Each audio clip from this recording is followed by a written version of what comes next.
नमस्कार दोस्तों, मैं दिलीप कुमार। दोस्तों, पिछले साल जो सिपाही भर्ती पेपर लीक हुआ था उसमें एक बात सामने आई है कि उस समय के जो चेयरमैन थे सीएसबीसी के एसके सिंघल, वो 10% का कमीशन लेते थे क्वेश्चन छपाई करने वाली एजेंसी से, कंपनी से। यानी कि सीएसबीसी के उस समय के चेयरमैन एसके सिंघल और बिहार के पूर्व डीजीपी एसके सिंघल कमीशनखोर व्यक्ति निकला, कमीशनखोर अधिकारी निकला। और ये बात हम उस समय भी बोलते थे कि क्वेश्चन छपाई के नाम पर ये लोग ऐसे ऐसे एजेंसी को, प्राइवेट एजेंसी को क्वेश्चन छपाई के लिए देते हैं और उससे बैकडोर से पैसा लेते हैं, कमीशन लेते हैं। हमने पिछले साल भी ये बात कही थी और हमने एसके सिंघल को चेयरमैन बनाने का भी विरोध किया था कि एसके सिंघल स्वच्छ छवि के, ईमानदार छवि के अधिकारी नहीं है, उनको सीएसबीसी का चेयरमैन नहीं बनाया जाए। लेकिन फिर भी सरकार ने उनको चेयरमैन बनाया। और जब पेपर लीक हुआ सिपाही भर्ती का, उस दिन से हम कहते आ रहे हैं कि एसके सिंघल पेपर लीक में निश्चित रूप से संलिप्त होगा, उस पर कानूनी कार्रवाई करे, उसे जेल भेजा जाए। लेकिन अभी तक एसके सिंघल पे कोई कार्रवाई नहीं हुई, अभी तक एसके सिंघल को गिरफ्तार नहीं किया गया। जबकि जांच में यह बात आई है कि 10% का वो कमीशन लेते थे। अखबार में कल खबर छपी है, पटना के अखबार में, कि जांच में यह बात सामने आई है, जो आर्थिक अपराध इकाई जांच कर रही है उसमें यह बात सामने आई है कि 10% का कमीशन लेते थे एसके सिंघल। आखिर एसके सिंघल को कौन बचा रहा है? जब इतनी बातें बाहर आ गई तो आज तक एसके सिंघल को फिर भी गिरफ्तार क्यों नहीं किया जा रहा है? कौन है एसके सिंघल के ऊपर? किस नेता का हाथ है जिसके वजह से एसके सिंघल को बचाया जा रहा है? और 1.5 महीना पहले पटना के ही अखबार में खबर छपी थी कि पटना के 3 शिक्षक, कोचिंग शिक्षक पेपर लीक, सिपाही पेपर लीक और बीपीएससी टीआरई 3 पेपर लीक में संलिप्त हैं। आज तक उन शिक्षकों का नाम सार्वजनिक क्यों नहीं हुआ? क्यों नहीं उन शिक्षकों पर कानूनी कार्रवाई हुई? कौन बचा रहा है इन लोगों को? हम नीतीश कुमार जी से ये पूछना चाहते हैं कि ये कैसा सुशासन आपका है? ये कैसा कानून का राज है नीतीश जी? ये कैसा भ्रष्टाचार पे जीरो टॉलरेंस है आपका नीतीश जी?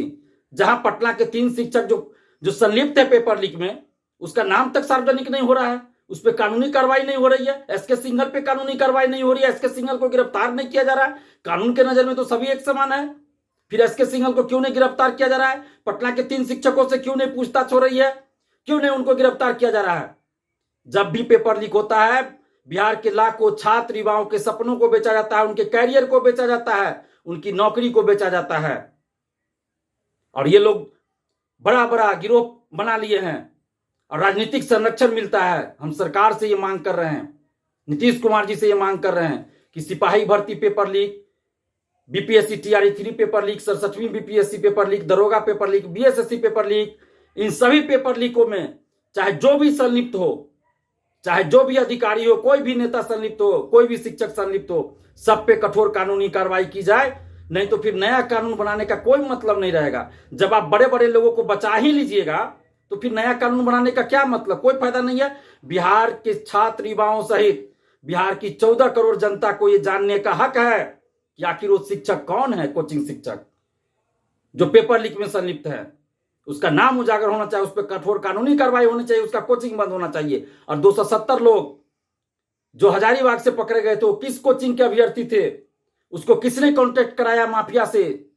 किसने कांटेक्ट कराया सेटर से? कौन शिक्षक है? उन सब का नाम उजागर हो। 270 अभ्यर्थियों को प्रतिबंधित क्यों नहीं किया गया अभी तक? उसको प्रतिबंधित किया जाए और जितने भी लोग संलिप्त हो उन सभी पे कठोर कानूनी कार्रवाई की जाए। चाहे कोई बड़ा से बड़ा नेता हो, बड़ा से बड़ा कोई अधिकारी हो या कोई शिक्षक हो, जो भी पेपर लीक में संलिप्त है, सब पे कठोर कानूनी कार्रवाई की जाए। नहीं तो फिर आगे भी पेपर लीक होता रहेगा। जब तक कठोर कार्रवाई नहीं की जाएगी बड़े बड़े लोगों पर, तब तक पेपर लीक, धांधली सेटिंग नहीं रुकेगी। इसलिए हम नीतीश कुमार जी से ये मांग कर रहे हैं कि पेपर लीक में जो भी संलिप्त हो, एसके सिंघल है या पटना के जो 3 शिक्षक हैं, और भी कोई हो शिक्षक, और भी कोई अधिकारी हो, कोई नेता हो, उन सब पे कठोर कानूनी कार्रवाई की जाए।